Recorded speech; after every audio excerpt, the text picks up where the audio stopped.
Thank you, Max. Always fun hearing your take on policy. My name is Tracy Quinn. I'm the president and CEO of Heal the Bay. And I'm going to talk a little bit, focus really more on the urban sector and the barriers to increasing and improving water conservation and efficiency. Next slide. Just wanted to start, for those of you that don't know about Heal the Bay, we're an environmental organization based here in LA County. We use science and policy, community engagement and education to restore and protect the watersheds of Greater Los Angeles County and our beautiful Santa Monica Bay. Next slide. I will not pass up this opportunity to be in front of 100 water experts from Southern California without offering up all of the incredible ways in which you can help and volunteer with us, including our Speakers Bureau, where you can come and work with us and then go speak and share your expertise in schools and businesses across Southern California. You can come to our website for more information. And I know I'm speaking to the chorus here, but I really love the graphics that our Heal the Bay team has put together for our Know Your Flow program. And so obviously the majority of the water that we use here in Southern California comes from snowpacks from hundreds of miles away in the Sierras in the Colorado, and that supply is dwindling. So we need to be able to be more reliable here at home. Next slide. So starting out with a few myths. When we were working on the implementation of the water efficiency framework to make water conservation a California way of life, we heard often from water suppliers that we were reaching demand hardening, that there really isn't much more water out there to save. And this incredible report that was just updated from the Pacific Institute this year, or in 2022, shows that in fact there is still a significant amount of water that we can save in the state. And as you can see from the chart here, the vast majority of that is in Southern California, is in the South Coast hydrologic region. In fact, we still have the potential to conserve or use more efficiently 1.1 to 1.7 million acre feet of water. That far surpasses what we are hoping to do with recycled water between Operation Next with DWP and Pure Water, MET, and San Diego's Pure Water Project. So we still have the huge opportunities here. I would note that studies showed that between 2017 and 2019, our indoor water use averaged about 48 gallons per person per day statewide. New housing is 36 gallons per person per day, and a home with the most efficient water using products is 25 gallons per person per day. So still incredible amount of water we can save indoors. And then half of our drinking water is still used outdoors for irrigation. So incredible opportunities for us to use water more efficiently in the outdoor space. Next slide. Our next myth is water efficiency makes water less affordable. We heard this a lot, particularly as SB 1157 was moving through the legislature this year. I think, again, this slide from Pacific Institute shows that conservation and efficiency measures often have a higher return on investment. So, the agency's getting that money back, the customer's getting that money back. Conservation and efficiency is the cheapest and fastest way for us to close the gap between supply and demand. We have other alternative supplies. Stormwater capture is great, but it depends on there being rain.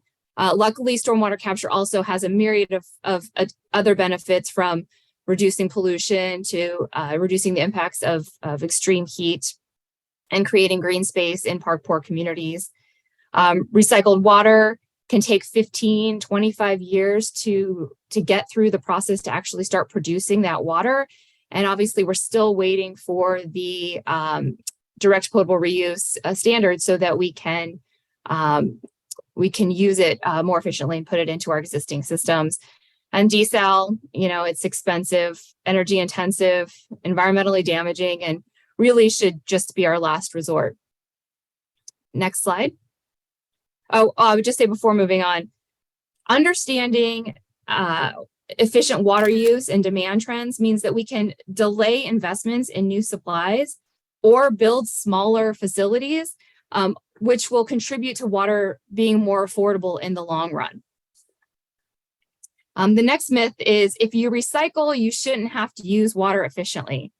Again, this was a talking point that was used widely during the 2016 to 2018 legislation and led to bonuses and incentives for water suppliers that provide recycled water. Again, efficiency and recycling are complementary strategies, not competing. We need to do both. Smaller facilities, using water efficiently means we can build smaller facilities. And using water efficiently means you can stretch those supplies. Recycled water is an expensive supply, so being able to stretch that is really important. I understand that there are benefits to economies of scale when we are building recycled water facilities, but it just doesn't make sense for us to use more water than we need in order to have more water to recycle. Obviously, if you've built a facility and you have set your rates, assuming a certain level of sales that maybe didn't include appropriate demand forecasting that incorporated trends in conservation and efficiency, yes, your unit rates will likely increase if your customers use water more efficiently. But if they're using less, overall, their bills should still be the same. But if you incorporate conservation and efficiency and demand trends into your forecasting, that means you're going to right size your facility, which means you're going to have lower capital cost, lower O&M, and therefore, again, in the long run, this will be more affordable for your customers. Next slide. Myth. Everyone can access water efficiency rebate programs. Yes. No one is technically excluded from the rebate and incentive programs that water suppliers provide. But traditional rebate programs require a household to be able to afford the full price of a product or appliance and then wait several weeks or maybe several months for a reimbursement.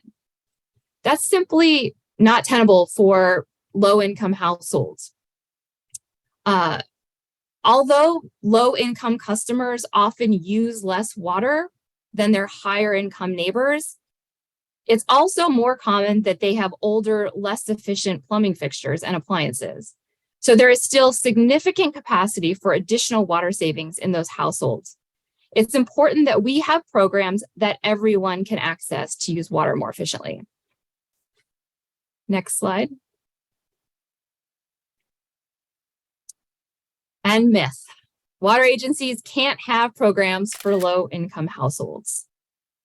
Prop 218 prevents suppliers from having programs where one customer subsidizes another, or one customer class subsidizes another, as a reason for not being able to direct programming to customers based on their income. But I might suggest that low-income customers that pay their bills and can't access these programs are actually subsidizing these programs for the higher income customers that are able to take advantage of them. These are two examples of programs that are targeting low-income customers for water suppliers. Met has a multi-family toilet direct install program aimed at pre-1994 multifamily housing, which is predominantly, that's where a lot of the low-income population lives in the Met service area. Long Beach has its direct install garden program available to low-income customers. There are creative ways in which we can have programming. It's certainly not easy, and I know that Prop 218 is a challenge, but we must find these innovative ways to ensure everyone has access to programs that can help them use water more efficiently. Many groups have advocated for state-funded programs. I would love to see those of you who are active in Sacramento help to advocate for funding for these programs.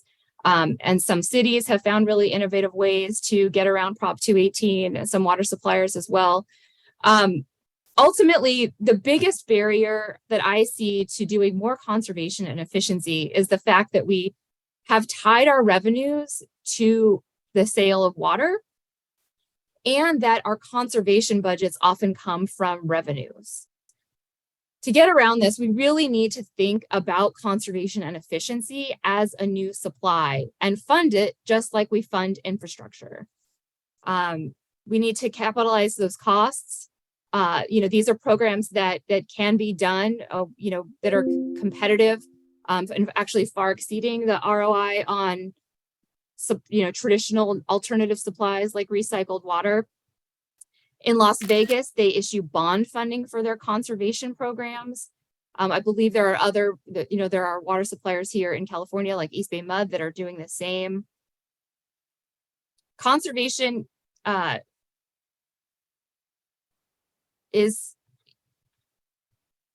as I showed in the first slide, there's huge capacity for us to use this as a new supply. We're talking about building, I think Operation Next is about 260 million gallons a day. It would produce 260 million gallons a day. The Met Pure Water is 150 million gallons a day. Conservation potential is between 980 and 980 million gallons a day to 1.5 billion gallons a day. So if we funded that like we were going to fund a 900 million gallon a day treatment plant, we'd be able to do a lot of good, and we could get around Prop 218 programs, meaning that these programs could be available to everyone. I do want to give credit to Pacific Institute and to Water Now Alliance for the work that they have been doing on helping water suppliers recognize the alternative funding methods for these programs. And I would suggest that those of you who are interested in learning more reach out to those organizations. Next slide. I just want to say, there's still a lot that we can do in conservation. I want to suggest that we start by banning non-functional turf. If for those of you who have heard me speak about this before or speak about conservation before, you will know that I am a strong believer that if the only time you walk on a lawn is when you mow it, it is time for that lawn to go. And really I'm so thankful for the staff at Metropolitan Water District who have put together a model ordinance for cities to ban non-functional turf. For those of you that are elected officials sitting on city councils or close to your city council members, I highly suggest that you look at the model ordinance that Met provided. This is something that's been really successful. We've seen Las Vegas do it, and it's definitely something we can and should be doing. We need to move to native drought-tolerant gardens that provide multiple benefits that help our ecosystem, bring back the birds and the bees and the butterflies, and really help to transition our landscapes so that they are providing multiple benefits. Thank you.